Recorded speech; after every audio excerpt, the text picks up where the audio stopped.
जय जगन्नाथ फ्रेंड्स। कर्णाटक राज्यर राजधानी बेंगलोर को गार्डन सिटी ऑफ इंडिया बोली कहा जाए। यह व्यतीत बेंगलोर को अन्य नाम मध्य दिया जाइछि, जेपरिक सिलिकॉन वैली ऑफ इंडिया और साइंस सिटी। बेंगलोर को भारतर गार्डन सिटी बोली कहा जाए।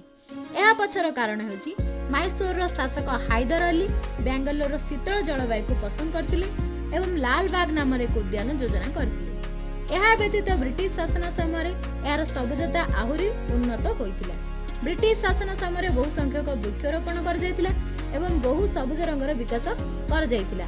सबुज रंगर एही प्रचुरता एहाकू गार्डन सिटी ऑफ इंडिया नाम नामित कला। लालबाग व्यतीत एही सहर रे अनेक बड़ बड़ उद्यान मध्य रहिछि, जेपरिक लुम्बिनी बगीचा, कृष्णराव पार्क और फ्रीडम पार्क इत्यादि। वीडियो को लाइक शेयर और आम चैनल को सब्सक्राइब करंतु और वीडियो को शेष पर्यंत देखिथिबारु आपण मानकु बहुत बहुत धन्यवाद।